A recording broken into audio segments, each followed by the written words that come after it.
Recevez mes salutations au nom du Seigneur Jésus-Christ de Nazareth. Nous avons commencé une série d'études relatives à comment devenir un disciple. Et le point que nous avons abordé dans le premier message était relatif à la nécessité de comprendre que le Seigneur Jésus-Christ de Nazareth est certes venu sauver l'humanité, mais a également défini des conditions, a édicté des règles auxquelles toute personne qui s'engage à le recevoir comme Seigneur et Sauveur devra obéir. Aujourd'hui, nous voulons avancer dans notre série d'études et le point que nous voulons aborder est relatif à l'urgence de devenir un disciple. Pourquoi donc l'urgence? Parce que l'urgence vient de ce que il faudrait que nous puissions changer de mentalité. Que beaucoup de chrétiens aujourd'hui puissent comprendre que non seulement la façon de vivre, la mentalité que nous devons adopter n'est pas celle qui est relative à la chrétienté simplement, mais dorénavant à la vie d'un disciple. Aller à l'église, c'est bien. Avoir une Bible, c'est très bien. Lire une Bible, c'est excellent. Mais obéir à ce que nous lisons, obéir à l'enseignement que nous recevons du Saint-Esprit est encore plus utile. Et c'est là donc que vient en fait la distinction entre le chrétien et le disciple. Aujourd'hui donc nous allons, comme je l'ai dit, aborder un point qui est celui donc de l'urgence de devenir un disciple. Regardons un peu les Écritures. Un homme qui a beaucoup marqué l'Église, on va dire l'Église primitive, est l'apôtre Paul. Un verset dans lequel il a eu à écrire et que je vous invite à également consulter avec moi s'il vous plaît, est écrit dans le livre de 2 Corinthiens, le chapitre 11, à partir du verset 26. Lisons un peu la vie d'un disciple. Ce qu'il dit, fréquemment en voyage, j'ai été en péril sur les fleuves, en péril de la part des brigands, en péril de la part de ceux de ma maison, en péril de la part des païens, en péril dans les villes, en péril dans les déserts, en péril dans la mer, en péril parmi les faux frères. Si vous avez votre Bible avec vous, vous avez dû lire ce mot-là avec moi. Parmi les faux frères. Il continue en disant, j'ai été dans le travail et dans la peine, exposé à de nombreuses veilles, à la faim et à la soif, à des jeûnes multipliés, au froid et à la nudité. Et c'est vraiment au verset 28 que je veux également insister. Il dit, et sans parler d'autre chose, je suis assiégé chaque jour par les soucis que me donnent les églises. Il n'est pas en train de parler des soucis que lui donnent des esprits impurs. Il n'est pas en train de parler des soucis que lui donne Satan. Il n'est pas en train de parler des soucis. Il parle des soucis que lui donnent les églises. Bien aimé, vous qui m'écoutez, vous conviendrez avec moi qu'aujourd'hui, l'église est finalement devenue une sorte de finalité. Mais l'apôtre Paul est en train de faire comprendre que, en plus des tribulations qu'il était en train de recevoir, qui lui étaient imposées par le monde, par ceux qui renièrent Jésus-Christ de Nazareth, par ceux qui s'opposaient à la vérité de l'évangile, il avait également des difficultés qu'il recevait de certaines personnes qui confessaient de leurs lèvres avoir reçu le Seigneur Jésus-Christ de Nazareth, mais n'avaient pas des habitudes, n'avaient pas des attitudes qui témoignaient de la paix que le Seigneur Jésus-Christ de Nazareth est non seulement venu donner à ses disciples, mais également qu'il attendait d'eux. Donc, il est urgent aujourd'hui pour l'Église, il est urgent pour les chrétiens d'abandonner la mentalité de l'Église, d'abandonner les habitudes chrétiennes pour adopter la mentalité du disciple, de celui qui, comme on le verra plus tard, apprend à mourir en lui-même, apprend à renoncer à lui-même pour pouvoir avoir à vivre une vie qui est agréable à celui qu'il confesse comme étant non seulement son sauveur, mais également son Seigneur. Oui, je veux le rappeler. Jésus-Christ de Nazareth n'est pas seulement sauveur, il est également Seigneur. En l'acceptant, nous acceptons également sa Seigneurie. Nous acceptons ses règnes sur nos vies. Et donc, nous acceptons de pouvoir nous soumettre à lui sa volonté. 3 raisons essentielles vont attirer notre attention aujourd'hui. 3 raisons qui relèvent l'urgence, je dis bien, l'urgence de devenir des disciples. Pour ce faire, retournons donc à l'autorité de Dieu, qui est la parole de Dieu. Prenons le livre de 2 Timothée, le chapitre 3, à partir du verset 1. Voilà ce que l'Esprit de Dieu lui-même dit. Il dit, sache que Dans les derniers jours, il y aura des temps difficiles. Souligne avec moi, s'il te plaît, le mot difficile. Pourquoi?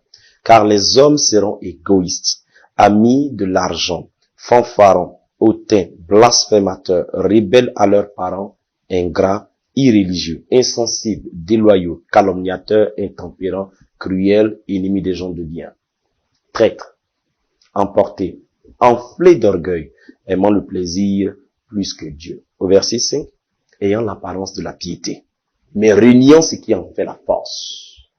Ayant l'apparence de la piété, mais reniant ce qui en fait la force. Frère, le monde aujourd'hui, le Seigneur nous a déjà prévenus. Le monde n'est pas mauvais parce que le coût du baril a chuté. Le monde n'est pas mauvais parce que, on va dire, il y a une crise financière.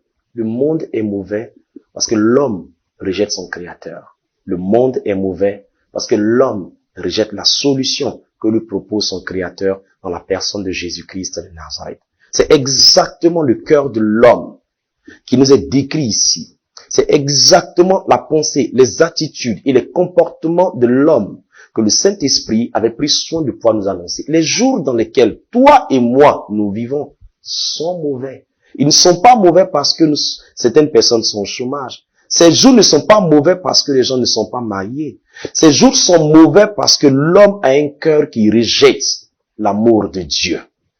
Donc, il est important de réaliser que nous vivons dans une époque où, pour mener sa vie chrétienne, pour manifester le Jésus-Christ Nazareth que nous avons accepté, ce monde qui est autour de nous va nous imposer un rythme, va nous imposer des conditions qui ne seront pas faciles. Il est important. Dans ces conditions-là, on va dire que, comme on aime bien le dire, on va dire dans un français facile, les plaisantins ne pourront pas tenir. Ceux qui sont venus pour d'autres motivations que Jésus-Christ Nazareth ne pourront pas tenir. Regardez un peu ce qu'il dit au verset, 12. Il dit, or, tous ceux qui veulent vivre pieusement, il n'a pas dit dans une religion, il n'a pas dit dans une église, il n'a pas dit dans une secte, il dit en Jésus-Christ seront persécutés. Souligne ce mot-là, s'il te plaît. Seront persécutés. La persécution ne vient pas de ce que ils auraient défié une autorité. La persécution ne viendrait pas de ce qu'ils se sont rebellés. La persécution viendrait de ce qu'ils ont accepté Jésus-Christ Nazareth comme seul Seigneur et Sauveur et décideront de pouvoir justement obéir à ses commandements. Les jours dans lesquels nous sommes sont les jours qui sont difficiles. Seuls ceux qui vont s'exercer à obéir au Seigneur, ceux qui vont mettre un point d'honneur, qui vont mettre leur énergie, leur engagement à obéir au Seigneur Jésus-Christ Nazareth, pourront effectivement tenir pendant ces jours-là. Revenez un peu sur le verset qui vient juste en bas, et vous allez voir quelque chose qui dit, il dit, pour toi qui as suivi de près mon enseignement, ma conduite, mes résolutions. Il avait le Saint-Esprit. Mais tu sais quoi? Même avec le Saint-Esprit, il avait besoin également de prendre des résolutions. Il dit ma foi, ma douceur, ma charité, ma constance. Ma constance. Il n'était pas chrétien aujourd'hui, quand tout allait bien, et lorsque demain tout n'allait pas bien ou qu'il avait certaines difficultés, ça peut-être à renoncer à sa croix. Il ne se posait pas la question de savoir pourquoi est-ce que c'est à moi que toutes ces choses sont arrivées. Où est le Seigneur Jésus-Christ Nazareth? Je suis prêt à abandonner. C'est ça un vrai disciple. Un chrétien, lorsque ça ne va pas, il abandonne Jésus-Christ Nazareth. Et lorsque tout va bien, il vient se repentir. Non.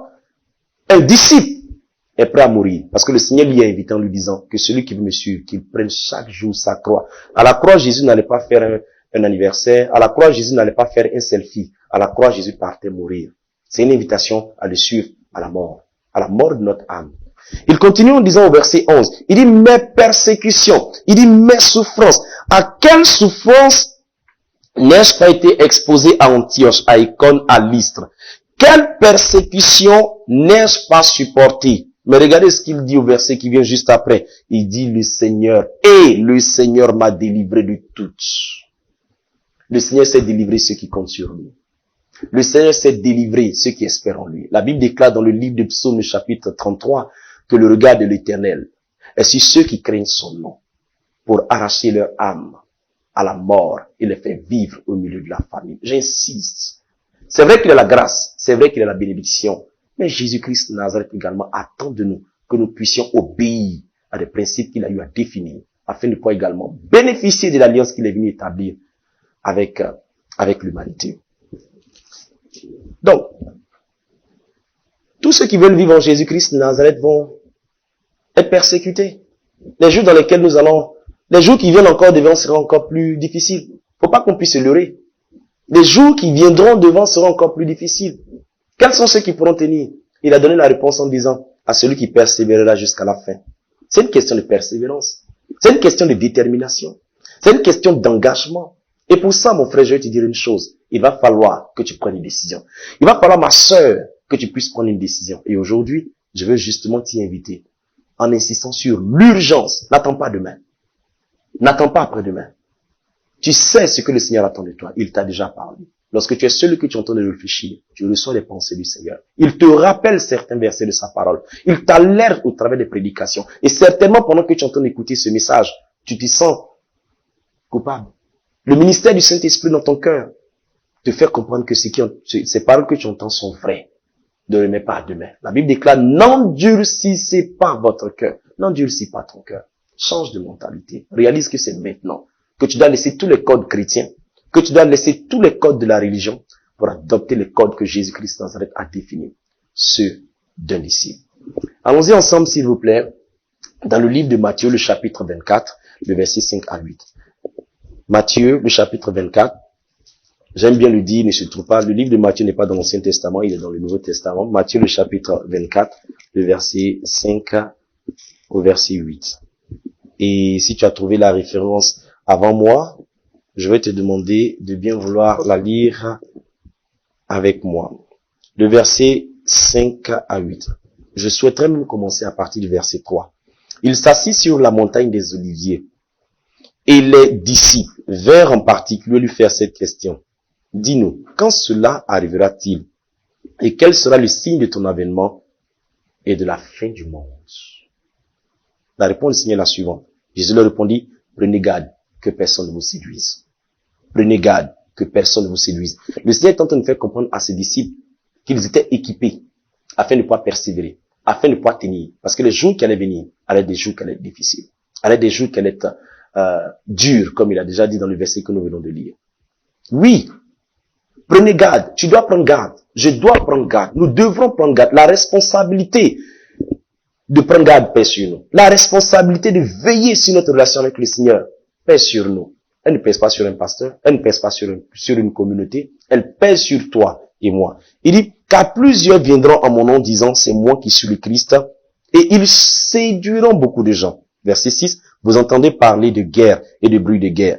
Gardez-vous d'être troublés. Vous voyez, il dit que c'est toi et moi qui devons nous garder. Pourquoi? À partir de l'enseignement qu'il nous aura donné. Dieu nous équipe, Dieu équipe ses disciples afin de pouvoir garder leur cœur dans le calme, même lorsque tout semble aller mal. Il dit, car il faut que ces choses arrivent, c'est une nécessité. Ce ne sera pas encore la fin. Une nation s'élèvera contre une autre et un royaume contre un autre royaume. Et il y aura en divers lieux des famines et des tremblements de terre. Je vais rapidement aller, s'il te plaît, au verset 12, au verset 11. Plusieurs faux prophètes s'élèveront et ils séduiront vers beaucoup de gens. Au verset 12, et parce que l'iniquité se sera accrue, la charité d'un plus grand nombre se refroidira. Le Seigneur nous a déjà prévenus. Maintenant, il est important de réaliser un fait. Ce n'est pas la volonté de Dieu que le monde puisse aller mal. Ce n'est pas la volonté de Dieu que nous puissions avoir le corona. Ce n'est pas la volonté de Dieu que les hommes soient en train de mourir en un grand nombre. Non. C'est le résultat d'une nation. C'est le résultat d'un peuple. C'est le résultat de toute une humanité. Des hommes qui décident de pouvoir renoncer en fait à leur créateur. Et c'est ce qu'il dit. L'iniquité se sera accrue. Mais comment est-ce que l'iniquité va s'accroître? L'iniquité va s'accroître par des hommes et des femmes qui vont adopter des attitudes qui rejettent le Seigneur Jésus-Christ de Nazareth. Donc j'insiste sur une chose. Le fait d'appartenir à une communauté ne veut pas dire que tu t'es soumis à l'autorité de Jésus-Christ de Nazareth. Tu peux confesser, tu peux aller prier dans une église, mais tes comportements, ta façon de vivre, ton attitude est rebelle. Renonce, rejette Jésus-Christ de Nazareth. Je vais espérer que tu ne fais pas partie du nombre de personnes qui viennent ajouter, qui viennent faire accroître l'iniquité. Retiens une chose, Jésus ne te demandera jamais de faire quelque chose dont il ne t'a pas donné les moyens afin de pouvoir le faire. Reste béni au nom de Jésus-Christ de Nazareth. Amen.